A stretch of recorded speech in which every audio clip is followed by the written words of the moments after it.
St. Louis Art Fair 2022. It's been a really beautiful weekend. We've dodged the weather, and I have had terrific neighbors. One in particular, she is going to be someone you love, as I do. And here she is, out of Kansas City, Missouri, Erica Iman. And there she is. Hi, Erica. Hey. First of all, just so you folks aren't confused, these are two different medias here.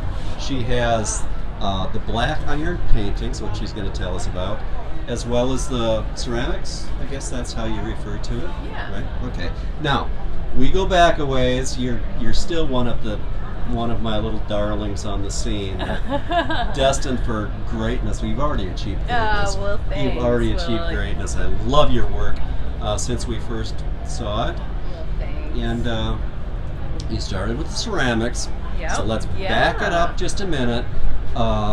Did you go to art school, or how did you arrive at this? I did. I started out in art education and then went back for a ceramics BFA and then went to grad school for ceramics. And where was that? I went to MU for undergrad and then SIUE Edwardsville, which we're really close to right now, for graduate school. So Okay. yeah. And as I said, originally it was just the ceramics.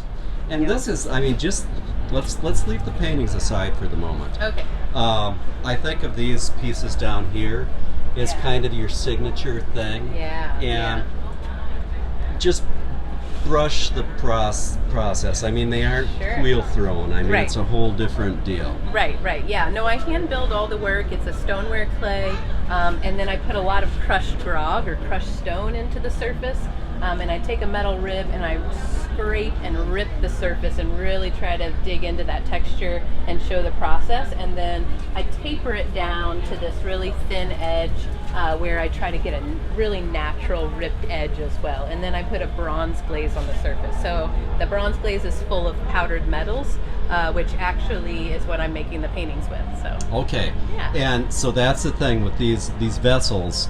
They have a very, it's almost like they're cast. It feels like a cast steel or a cast iron type thing. And I guess it's because of all the metals in the glazes. Yep. A lot of people come up and give them a pretty good hard ting, and I'm like, no, that is clay. Yeah, well, that's fine. It's better on yours than mine. People come up with their sculpted fingernails and say, is this wood? Tap, tap. Right. Like tap, yep. Affiliated woodpecker. I get that too, yeah, for sure. Okay, I'm going to look at these as well.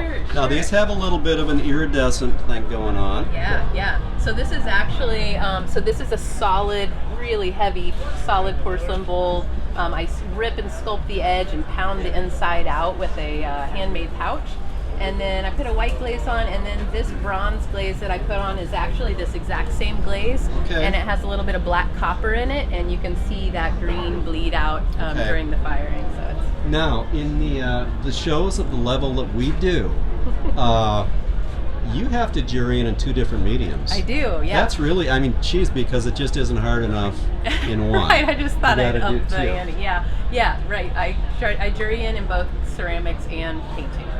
And as far as forward momentum and direction, are you trying to maintain a balance, or do you see one overtaking the other? I'm trying to maintain a balance. I still really love working in clay. Right at this moment, I'm selling more paintings than I am clay work, but I love doing both. So well, and the thing that is so striking to me about this is how highly compatible the two bodies of work are. And I mean, it makes sense. You're using literally some of the same materials in the paintings as well as the vessels. So come over and talk to me about the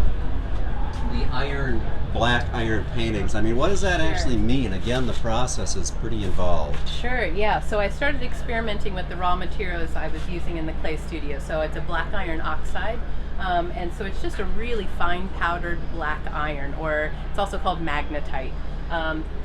What I do is I mix it with water in varying proportions, everything from a really faint wash of water all the way to a black iron paste.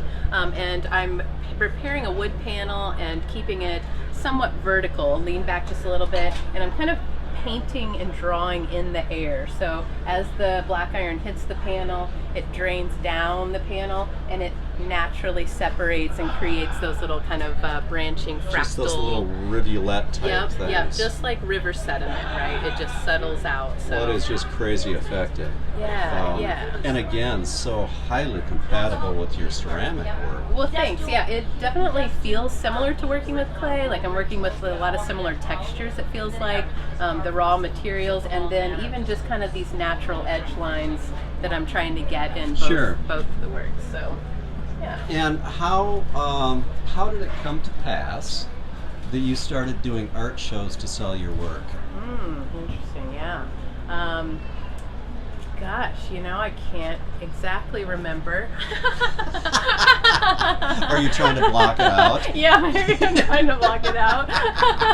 Okay. Well, I've been doing them maybe about 7 years now, but only about 2 shows a year because I had my daughter, and so while she was little, I did just a couple. So it was kind of just a little dabbling in it until really this year. It was the first time I've done a full round of shows. Now that you mention that, I'm trying to remember, because your history is so varied and so crazy.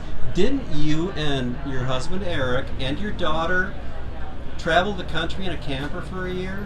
We did. We sold our house and lived in the camper for just kind of over mainly the winter, and then kind of sporadically through the year until we finally kind of settled in again. But yeah. And you also, in your history, you guys were in the Peace Corps. We were in the Peace Mongolia? Corps. Yep. We were in the Peace Corps Mongolia, and stayed over there for two plus years, and then I did a study abroad program in Japan directly after that. So we were abroad for a while. And in the meantime, what has Jay McDougall done? Nothing. I mean, it's just so humbling to be your neighbor. Come on. Really? No, it has been great. And oh my goodness, nobody likes a fire hat falling off. Anyway, it's great being your neighbor, and I have to ask you. Try to be creative on this answer. I don't want the pat answer.